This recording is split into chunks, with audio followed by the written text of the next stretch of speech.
Hello from New Brunswick, Canada. I am in a little town called Meductic. And when I say little, population 180. And the population grows by 30% when this specific factory's workers are here. And this factory to me makes one of the world's best things ever because, well, where am I? I am only at the world's greatest place.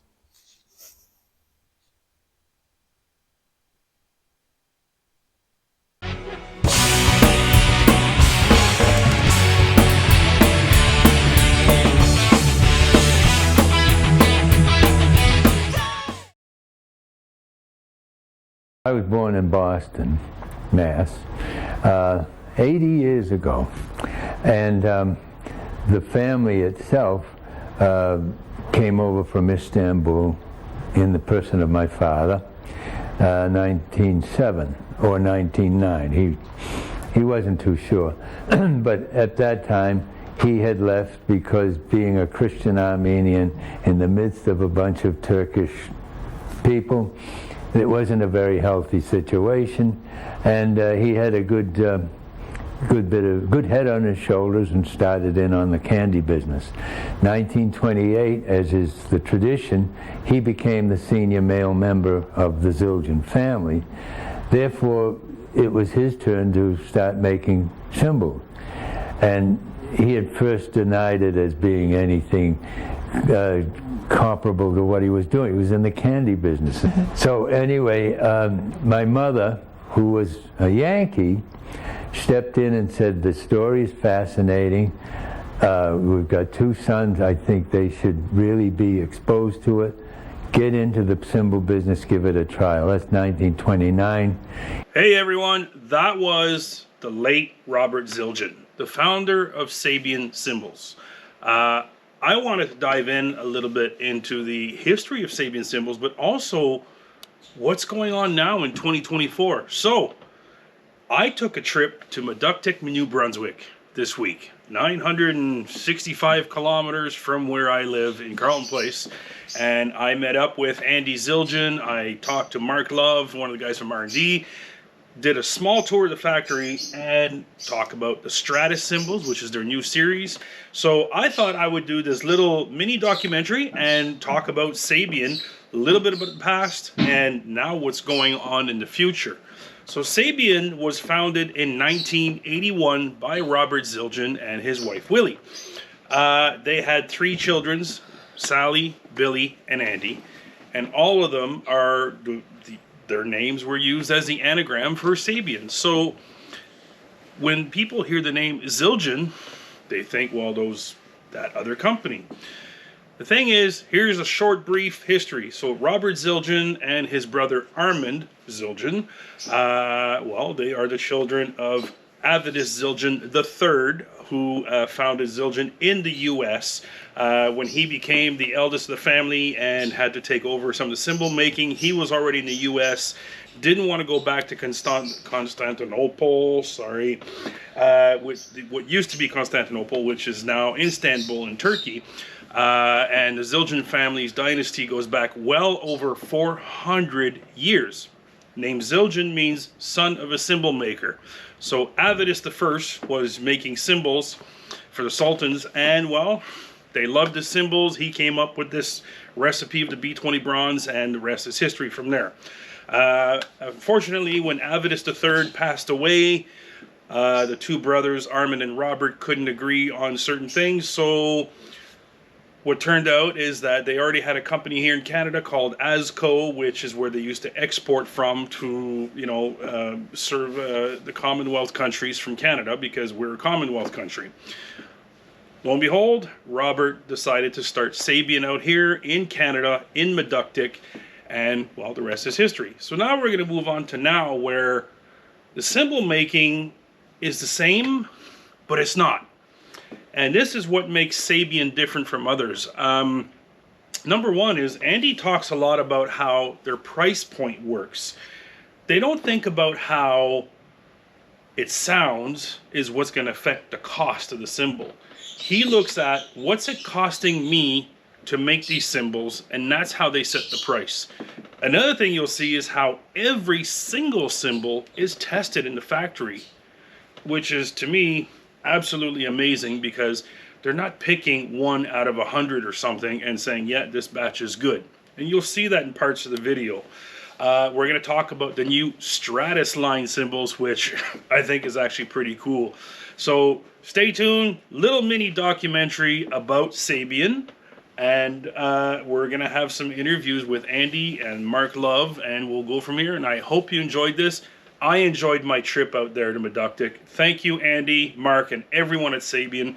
You guys are absolutely phenomenal.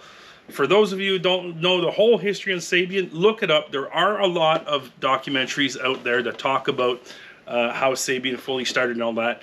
We are now in 2024. This is the new Sabian, and they are doing absolutely amazing. Enjoy the video.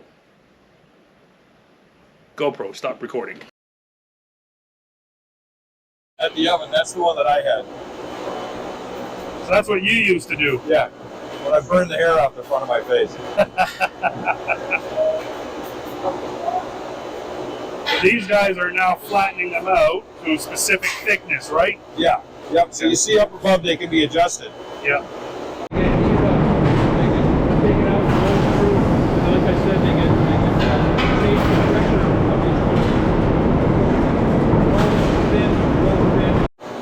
All right. So those have been in there for like 14 minutes at a certain temperature, Yep. right? That's the tempering. That's tempered, yeah. Take them out where they got enough heat in them so that the crystals are activated, and then you put them right in there. They change their form, or they remain as they are, so they don't go back to delta phase. They're more flexible now. We don't want to have junk on the symbols, and that way it makes it easier so that we don't have things like pit marks and things, and other things that are going to make it look bad, or shatter the lathing, which makes it, you know. So these are raw unlathed right now? Raw unlathed, they're just going in the cleaner to wash them up? Yeah, just to take the dirt and the grub off them. Any grime, oil, stuff like that? Okay. That's cool. Mostly it's like tin oxide, which is what you see on the outside of each one of these. Yeah. You know, so that kind of stuff, it leaves the dust and the dirt. Yeah. So that's got to come off. So he's lathing right now, eh? Yep. This is the outer lathe. You do the outer one first, because if you did the inner one, it would flip. Right? So you do the outer lathing first. Really what this does, not only is it taking out the tin oxide, but you're creating the amplifier. Gotcha. So the total grooves like this project the sound. That's right. So the bigger ones have a much fuller, like more sound. Gotcha. And you tighten them up like we do on the X series symbols. And it's a much, you still get volume, but it's a little cleaner, it's tighter. Yep, makes sense.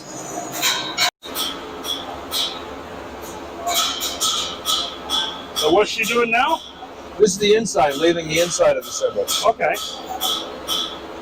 You can see she weighed it so that we can find out when this is one of the final processes. Okay. So you want to make sure that it's within the right tolerances. Okay, So if you take off too little, it still may look good and sound good, but it's not what you wanted to make. Gotcha. So she's just making sure that it's right up to specifications. Yeah. Now, did I see another symbol behind it? Yeah, that's the backer. Okay. That's in there so that there's support behind it. Gotcha. Because otherwise, if you're just lathing it like that, you could push it too far. Okay. And then you change the It whole. helps to keep it, okay. Not as flexible, so she can push a little harder if she needs to make sure. And that's the thing with this metal. It's really cool because, like, you know, we call it the living metal because it has its own personality. Yeah, exactly. And some parts are a little bit harder and some parts a little softer. Yeah. And if you do it by hand, you can feel where it's softer and lay off. And then where it's harder, you can lay in. Yeah. And it's a tiny little amount, but it makes a difference. She knows her craft. I need to come work here. I need a job. That's it. I want to learn the hand hammer. I'm in. I'm moving here. That's it. These guys have been doing this for a long time. So you know the Moeller method of drumming? Yeah. When you come down, it bounces back. They've been doing Moeller method for decades. Really, and haven't really even known what they're doing. Yeah. Because if you watch it, he's not lifting. He's moving with letting it come back on its own. This is his motion. There, and then it comes back. That is so cool. Hey, Dwight. Looks sexy. So how long would you say it takes for them to master the hand hammering? Well, of course, everything, you know, it all depends on your ability and how well you pick things up. But Dwight, pretty fast. I would say that to get to be a good hand hammerer would take like about 2 months. To become a finisher would take probably about 4 or 5 years, maybe more. It all depends. He's obviously been doing this a lot longer than that. He's really good. All right. Good night, Armin. And they go back into the living room. Good. How about you? Smoking and drinking. Here we go. We got some. All right. Testing every single one. Every cast. That's fun. We're not being beat ourselves. Yeah, that Andy guy, man. I mean, look at that face. He's gonna just. For 31 years, I've taken a lot of abuse from that guy. From me. He is the only guy who, you know, when that old thing when they say if you lift a calf every day, yeah, you'll be able to lift a cow. He can do that. 20 years ago. Yeah, well, no, not yet. Cow's dead. A calf? Yeah.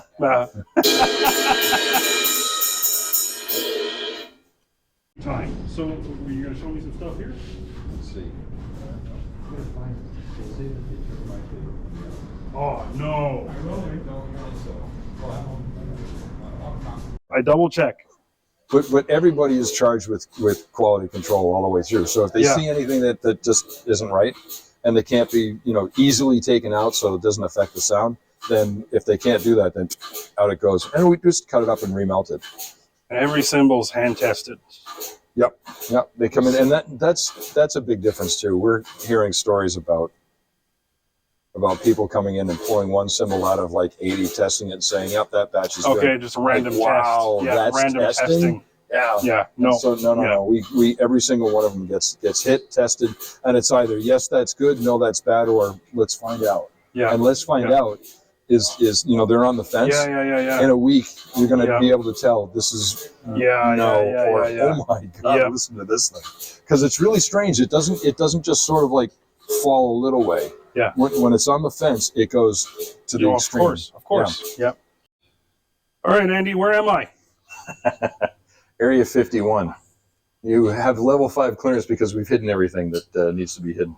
All the aliens that make these things. Oh, they're the spaceships in which they come down. They're all on break right now. So. Yep. Who's that? Are you a drummer? The atomic fusion. What are you doing here? The atomic fusion we use to heat everything. So this here is your prototype room. Right. So this is where all the cymbals that are made for artists and things that are being tested and all that end up. Everything, and yeah, they're made for artists, or if it's just, you know, every once in a while Mark will just say, I want to try this because I've been thinking about it. It could make this sound. And, you know, 3 or 4 different iterations later, he comes up with the sound that he had in his head. There's that kind of stuff. There's things like, well, I mean, my 3 are hidden in here, okay? Yep. So, but there's also, you know, things from the past that we did sell that we thought we want to keep these because it's an interesting sound. Like, for example, Roctagon, right? It was the kind of thing. Yeah, I remember those. We're in here hitting stuff, and Mark goes, you know, Roctagons are great. We should have everybody at least hear them again. And that's why last year we had the promotion for Roctagon. And then, you know, you were looking at lever brides and things like that. Yeah. We keep those around. Anything that we have made, we will keep at least one sample so that we'll have a really good understanding of how it's made. The thing that gets me on it, though, is like, we'll have that sample, right? And Mark will look at it, hit it, and he's got the formula already in his head. Yeah. He knows exactly. Oh, that's awesome. I know, it's crazy. He's so good at that. And then another thing is if you're talking like for an artist, and I've seen him do this at trade shows, where somebody say, Mark, you know that cymbal that you guys made me? And he'll go, yeah. And he's thinking about how they did it. He said, I'm looking for if we could just make it like sound a little bit more like this. And then he goes, yeah. He just figured it out. He's that good, eh? Yeah. That's cool. This place is just absolutely amazing. So yeah, all the strange things, like even the V waves and things like that, which are like over here, and some of the old signatures. Jack DeJeanette's got a section over here. Just cool stuff that let's hear it. Let's see what it does. This is so tremendous. Well, this is it. Part of, like, you know, what I called it, that fearless innovation. Try it. Yeah. And you got nothing to lose, right? Well, you just do it. And matter of fact, like for example, when we had Terry Bozzio up here, and he wanted to do the radio. Yeah. And we're trying to figure out, well, how do we do that? And then we figured out how to do that lathing, which is not typical. Yeah. It's not rotational. It's coming out. It's radial. Radio lathing. It's radial. Yeah. But we did that, and we learned a lot about how cymbals work because of really, that. eh? Yeah. Because of that. Yeah. Hey guys, I'm over here with Mark Love. Hey, good to meet you, Mark. Thanks for A stopping by. biker too, this guy. So we have here the Stratus series, right? Yes. Yeah. You came up with this? Well, the whole group came up with it. Randy Yep. Ross and I work on R&D, product development. So the last over a year, we've been working on the Stratus series, among other things. Mhm. So we're very excited about it. We introduced it late last year. We introduced it. And what we were trying to do with Stratus is actually, we were trying to capture the essence of some of the higher price cymbals, like some of the HHX models. Just get some of that dark tonal quality in a thin type cymbal that's been very popular and trending for many years. Yeah. But cymbals are getting expensive, so we wanted to try to incorporate some of those tonal qualities into a cymbal that was a little bit more affordable. So the way these are made, we've automated some of the shaping processes, and we can actually sell them for a bit less. And it's a great value. It's a professional quality cymbal. It's not a budget cymbal by any means. And so still using the B20 bronze? Yeah, it's our best Everything, alloy, the B20 bronze. And, you know, the same 2-year warranty that we have on all our cymbals.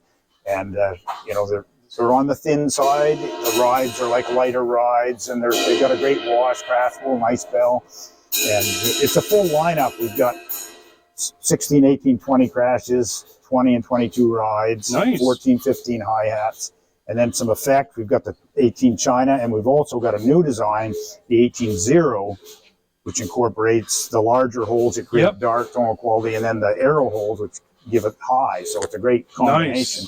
And it works very well as a stack on the Chinas. And this year, we're actually working towards introducing some more models to fill the lineup even further. So we're very excited about the opportunity. That's pretty cool. So you're innovating as always, and you're getting with the times, right? Absolutely. Now, the thing about the Stratus is, from what I've watched a few reviews, and some of the people were talking about how versatile they are in the different styles of music because they cover a range of tones. Yeah. And so I guess you implemented that on purpose to try to, you know, cater to that market. Exactly. We wanted these cymbals to be able to blend. If you've got HHX Complex or Evolution or Artisan or AAX for that matter, we wanted these to blend. You can add them to your setup. You don't have to play all one series. You can mix it up. You know, and a lot of times that's good. Different tonal qualities and get, you know, a different color to them. Yeah.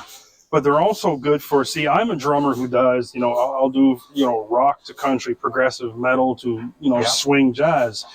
And from what I get is that these are so versatile that they can be used in all these different styles. And that's what allows someone who's, let's say, on a tighter budget, they can buy this, still get the high quality sound they want at a lesser price, and be a flexible cymbal that'll fit the different genres of music, right? Yeah. Oh, absolutely. And it does fit all those genres. It's, you know, it's we get rockers, we get country guys, we even get jazz players that are really, and that 22 in particular, that's one of my favorite in the whole lineup, just because it's so musical and versatile. And crashable, just all around. They've got some darker tones, but yet they still got a brightness to them at the same time. Yeah, and they're best of both worlds, right? We don't want to pigeonhole this as a dark cymbal because it's not. It's got bright qualities as well. It's just a great blend of lows and highs. Yeah, that's what you want in something. Guys, I recommend that if you're a drummer who wants to try a very versatile cymbal at an amazing price, look up the Sabian Stratus from your Sabian dealer, because, I mean, this is outstanding. Thank you so much. I think it's cool that you invented, you know, you guys came up with this new recipe and it works, especially nowadays. It's the perfect time for this. Absolutely. No, I agree. Well, thank you, sir. About it. Thank you. Hey, and ride safe, by the way.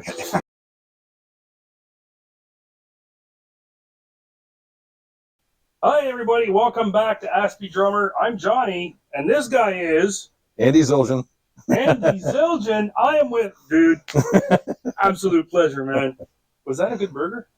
He was all right. Yeah, I've had better. Yeah, I've had better. You know, it reminded me of like hotel burgers. Like, okay, yeah, it was passable. It's typically why I don't order hotel burgers.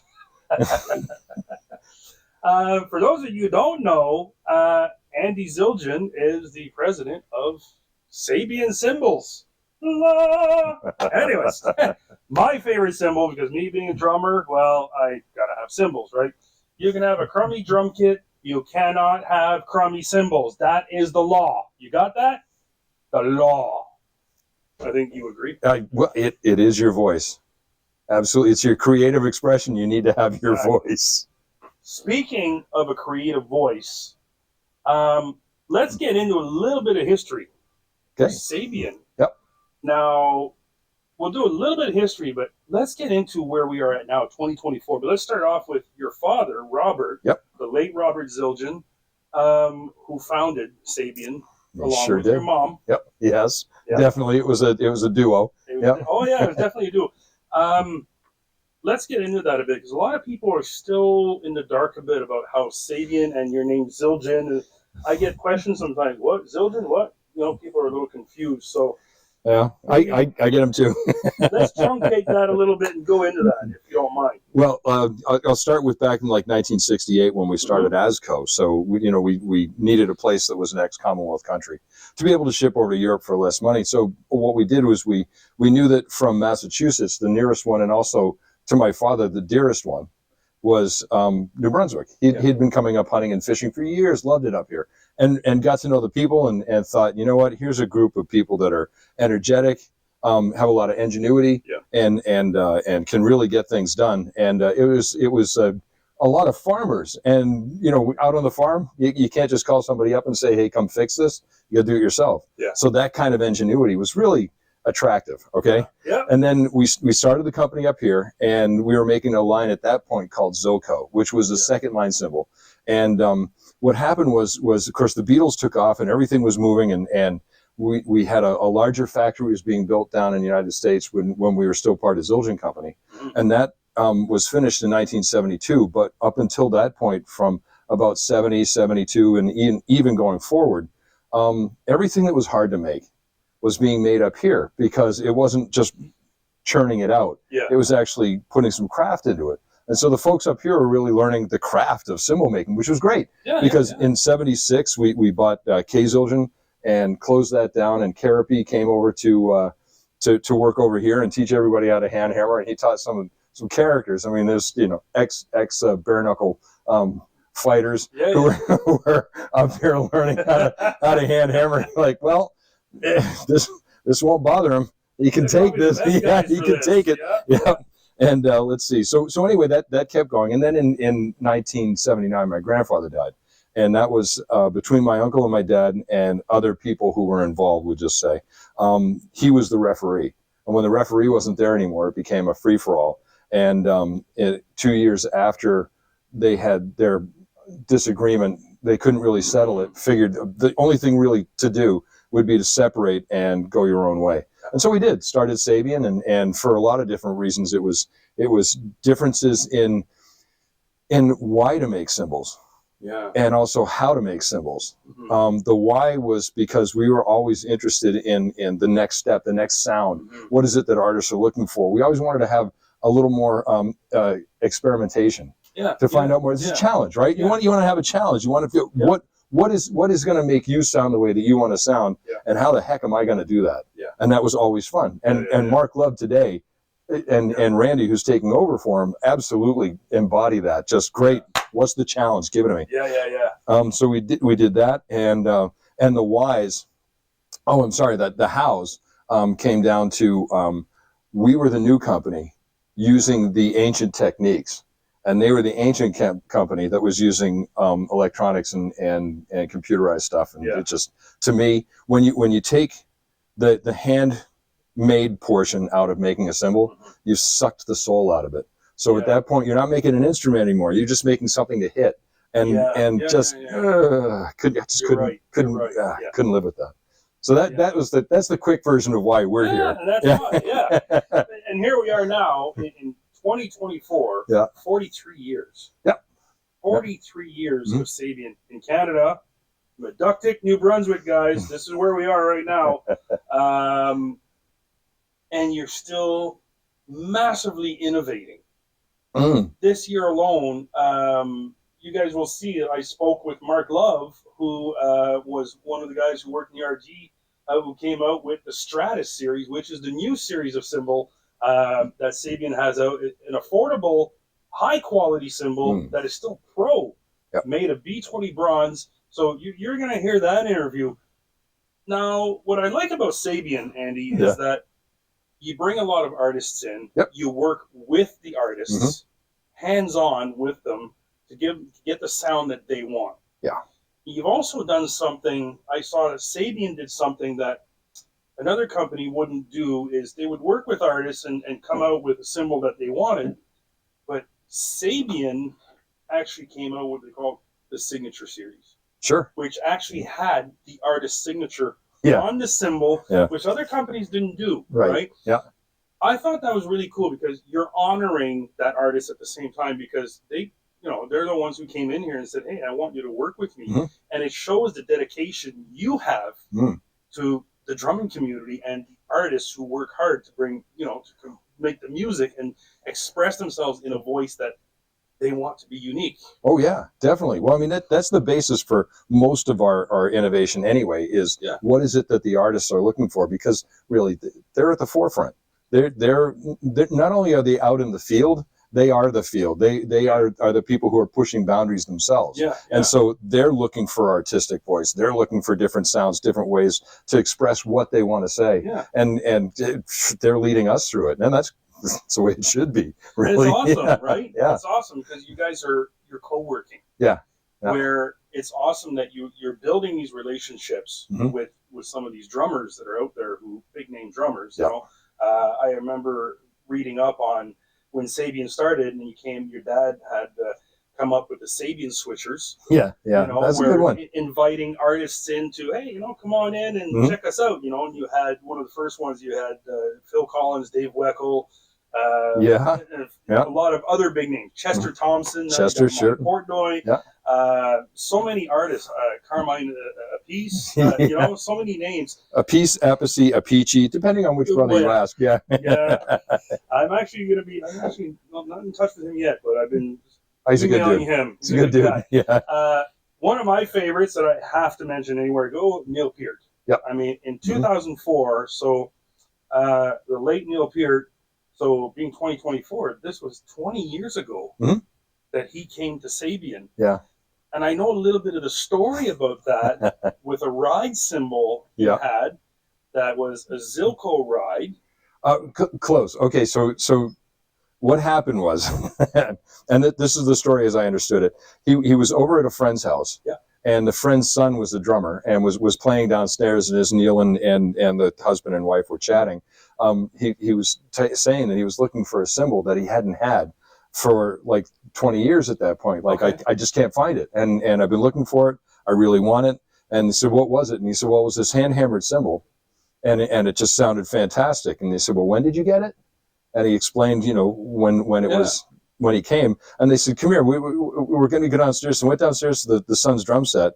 And he was down there. And they said, hey, come here, switch this out. Switched out a cymbal for him and put on an HH. And as the kids started playing, he went, that's the sound. That's the one. That's what I'm looking for. So what he had was a Canadian K.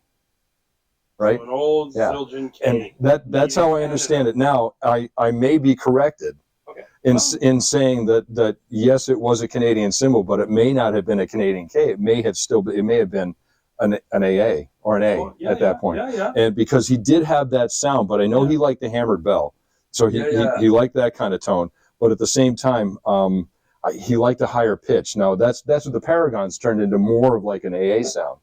But he really, that there was a depth of tone that came out that I'm thinking he really did have a Canadian K. And when these folks explained to him what the whole story was and how that worked, he's like, why haven't I done this before? Well, I heard that he was a little, befuddled of, wait, what? Yeah, where have I been? Yeah, exactly. He was a little like, whoa, what's going on? Right. That's pretty cool that you know, and the Paragon series, what I really liked of what Sabian came up with was, as we know, Neil didn't like logos.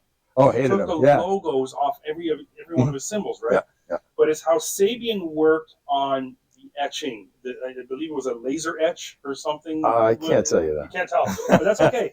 It's how it worked where it's just there in a shadow. Right. Yeah. And it looks so sharp. Mm-hmm. But again, it's a testament to how far Sabian goes to, like, okay, even up to making sure that, this guy is not a logo guy, but, let's work with him. And Yeah, how do we work with him and make something so that somebody who's in a store can say, that's what I'm looking for, because it's on there, but it's also not interfering with what he, absolutely. Yeah.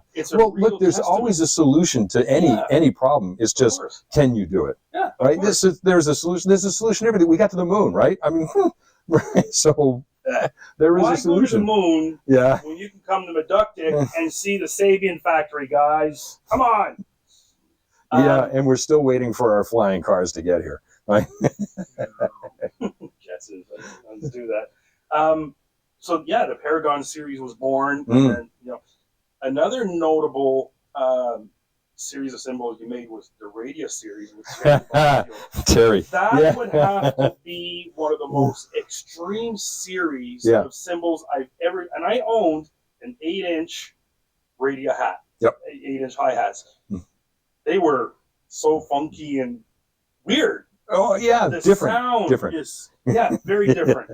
But again, I've never seen another symbol company come out with something so elaborately different than that series. Like you guys. Well, there's a lot of reason for that. One is because we still make symbols by hand, right? So we can make those adjustments, and we can do it without having to recompute something and build a new machine and things like that. Whereas Europeans and even American companies, they don't do it that way. So they don't have that flexibility to be as creative as they should be. So yeah, we have that flexibility, and we capitalize on it because, like I said, it's your voice. What are you looking for? Yeah. Now Terry was cool because when he came up, he was looking for a sound where he could go from the drums to the cymbals and back down, and it wouldn't be that broad a change. And he had been watching Dak DeJohnette, who was doing the same thing. And Jack, what he wanted to do is he wanted to play the cymbals more like a melodic, not the cymbals, but the whole drum set, the whole thing, as a more of a melodic thing, because he's a piano player as well. And Terry saw that, and just, of course, Terry took the idea and did this, right? Made it huge. And so he was up here and he was saying, I like the way the sound comes off these things, but what if it came out this way instead of that way? And so, of course, those discussions and what do you mean and how does that sound and what is it that's in your mind came out to us actually scraping the cymbal outwards to make the sound, the tonal grooves, instead of them going around in the circle, which of course this is a lot easier than that. But what we did was not only did we find out that yes, it can be done, has to be done by hand, it can be done, but what that does to the sound of the cymbal and how that affects the whole energy movement in the cymbal. And it does. It affects the way the energy moves in that cymbal.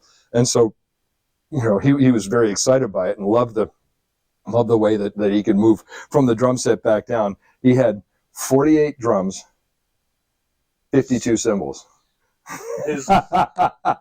I like a drum. Because why not? I love a drum kit where the cymbals outnumber the drums. You've seen mine, and I got lots of cymbals, and cymbals are so, they're just amazing. It's a symbol. But what I like about you also is that you're blending an old school, 400-year-old, actually older. Because the name means son of the cymbalsmith. So when it was incorporated, they were still the son of the cymbalsmith. So how many years had that been going on before it was incorporated? When it was just some dude out in the Well, he was making cymbals for the what was it?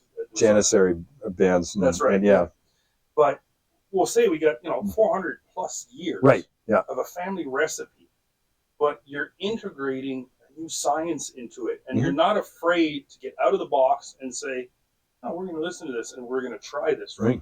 There's a lot of metallurgy involved. There's a lot of, sound and everything. I mean, come on, not many companies are doing that. Well, you have to understand what you're using as well. I mean, we call it the living metal for a lot of different reasons, because it can make its own decision as to what it's going to do. Absolutely. Right. So and there'll be parts where it's harder, parts where it's softer, and no matter what you do to try to make it as uniform as possible, it can't do that.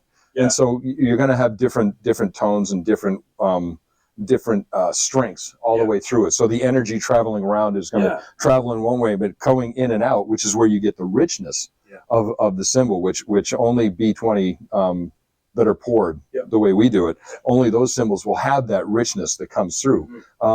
Because there's nothing in the way of that energy traveling in and out. It'll travel faster in some spots and slower in others. And as a matter of fact, like if you look at a hand-hammered cymbal, you see where it's got some of the dents that are in here.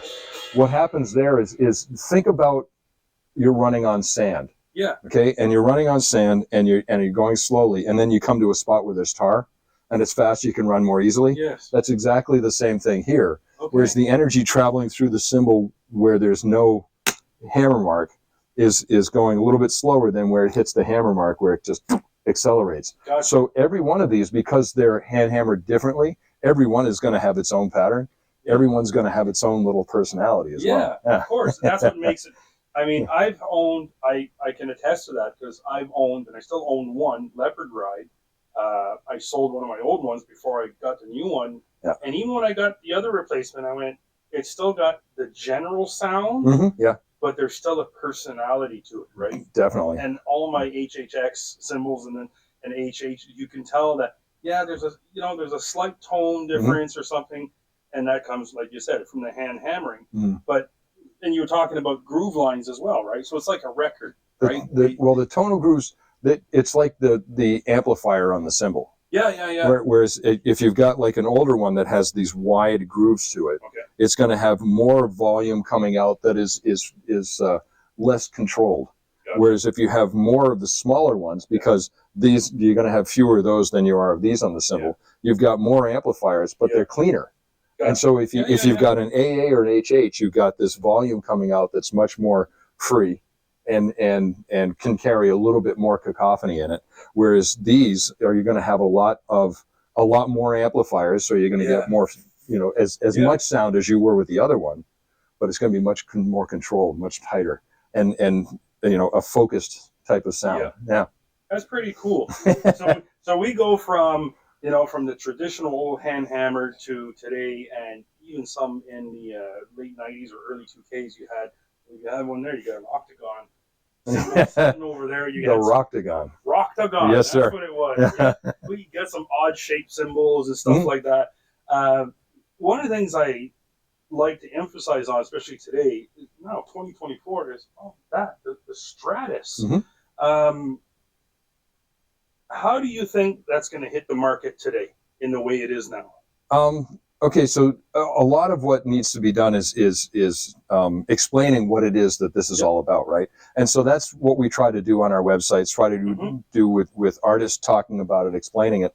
And the Stratus is a very cool cymbal because it covers so many different genres. The way that it sounds can be incorporated into voices for all different types of things. I mean, maybe not like trio jazz, but still a larger jazz group. Absolutely, it fits in all the way up to rock. Maybe not as much heavy metal, but it can be, because you don't want to have every cymbal sounding heavy and thick. You want some that are going to have a few different tones to it. So absolutely, it will fit in there. It won't be your ultimate cymbal or it won't be the only cymbal you use for that, but it will be an accent because it works fine in that. So that the genres and where it fits is amazing, which is, the reason why we called it Stratus is because it fits into so many different places. So there's a lot of different strata that makes a lot of sense. Right. Yeah, we were kind of laughing and said, well, it works because that's logical, right? Yeah. So, and you mentioned too, the price point is really affordable. Yeah. Considering it's a B20 bronze, it's a high-end bronze. It is. It's a high-end cymbal because it's got all of that richness and tone, and it's got the ability to fit into so many different places, but it costs less because we don't look at it and say that this is a sound that is here, so the price must be here. Yeah. We look at it and say, how much did it cost us to actually make this? Yeah. And that's how we price things, because the other way I think is kind of unfair, because you're kind of just throwing out an arbitrary number based on what you think the value is, which is can be a little conceited, right? Yeah. And I'm looking at it and saying, look, there's an empirical way of doing this, and that is how much did it cost to make, and then from there, that's I agree. right. Is there one here? A Stratus? I don't think there's one over on this side. No. The one thing I like about the Stratus is, can I use it? Oh yeah, go ahead. Do you want to stick? Show them to the camera. So this here is the 22-inch ride Stratus. There's the symbol, guys. You can see that. Yeah, I'd like to have a stick. Let's see how this. Show us what you got. You go ahead. Oh, me? Hold it. Yeah. Here, I'll get it. All right. It's one of those things that as you're holding it, you know how you. Yeah.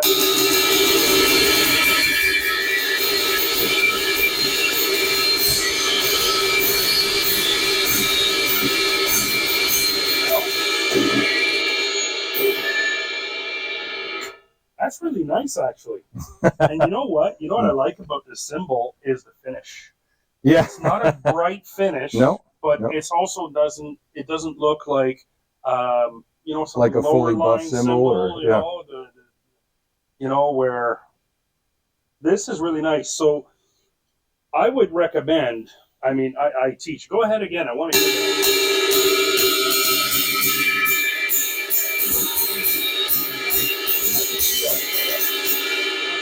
like butter.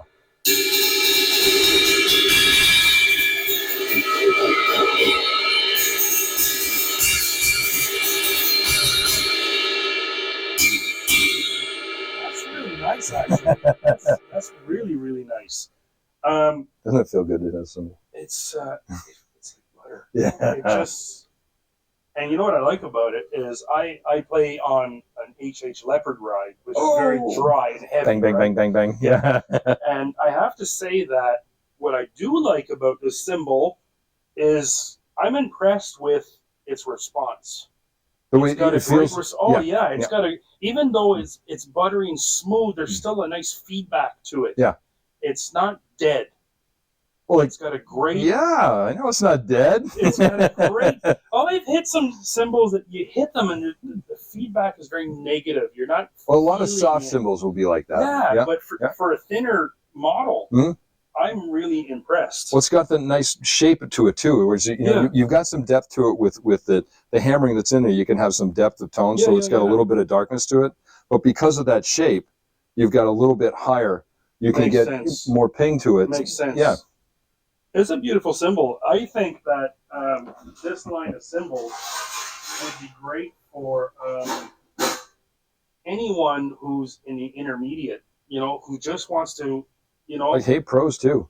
of course. When I introduced it, I said, it's a symbol that goes all the way from the recording professional and touring professional, all the way down to the hobbyist who's playing at home and just enjoying it. Yeah. So if you want a set of cymbals that you can enjoy for a long time, there you go. They come with the same warranty. Warranty absolutely. As every other symbol. Yeah.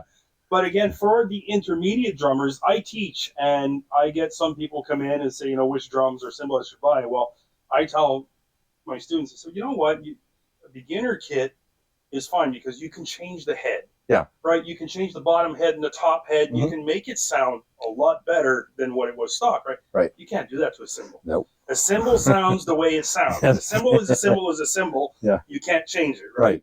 So the Stratus series actually feeds, like you said, we're going to go from intermediate to pro. Yeah. But someone who's just starting off can buy this. Oh, absolutely. And keep it and use it for forever. Decades. Yeah. Yeah. And still got a great sounding cymbal where they don't have to upgrade and go, I'm going to go from this 8 series to this now and spend more money. Well, this is what we were hearing with so many people, especially during like the pandemic, and it was happening a little bit before that, but for sure at that point, no one wanted to spend money on something that they knew that was going to be obsolete to them anyway in a couple of years. So what would be the point in buying something that just wasn't going to fulfill your needs after a short period? Yeah, so go ahead and spend a little bit more so that you won't have to do it again. Yeah. Yeah, and that made great logic. I did it. Yeah. I mean, I bought, my son had a kit, and at one point, I gave him a couple cymbals and BA Pros. Yep. Didn't take long for, I got to move up, man. Yeah. I mean, look, they're fine, but nothing replaces that B20. Yeah. But I have to say, these are, and here we are in 2024. Where do you think the market's going for cymbals right now?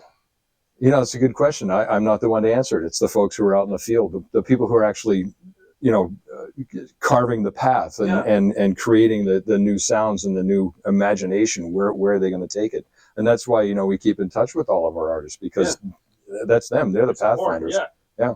I think what I want to hear from people is, I want to hear what you want to see in the cymbal market as, the general audience and the guys who are out, the working drummer, the gigging drummer who's going out on the weekends and doing a gig with the band. I want to hear from you. Post some comments on this and tell us what you want. And I'll make sure that Andy gets a bit of feedback, because I think it's important that everyone has a voice, and you love to listen to everyone. I mean, well, sure. He's listening to me, guys. Come on, enough said, right? Well, I can't say that we will make exactly what you're looking for, but it'll certainly inform what we do. It's important that they know what working drummers want, right?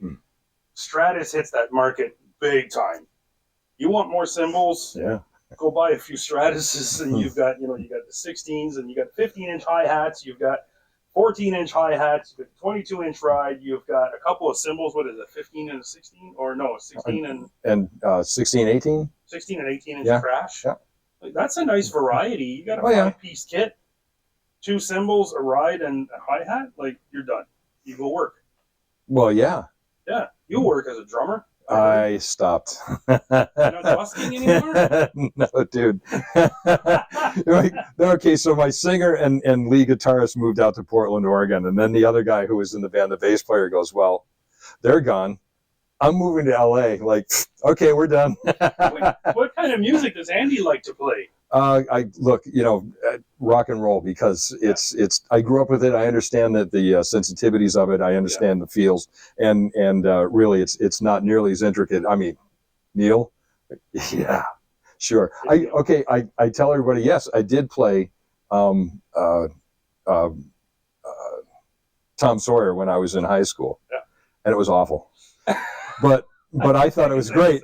I thought it was great because I was just a kid. Yeah. Right, and then I'd listen to it and go, no. But Pat Benatar, I was right in there, absolutely.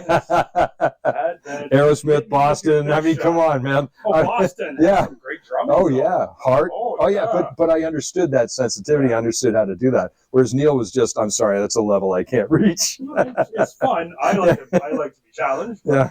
I'm no Neil Peart, but I kind of, I think I can make my way through it, and I like all kinds of music. But, now, you still play a lot, or not a lot? I mean, look, when I'm talking to professionals, I'll tell them that no, I'm not a drummer, because I don't want them asking about technique, because mine is awful. It's just awful. But it works for you. It works for me. It works for me in the context of what I'm doing. I like to go down to the basement. I love to play along and have a blast with drums and go. I had a time when I was playing and doing some gigs, and that was fun. And certainly I still play with other people. Yeah.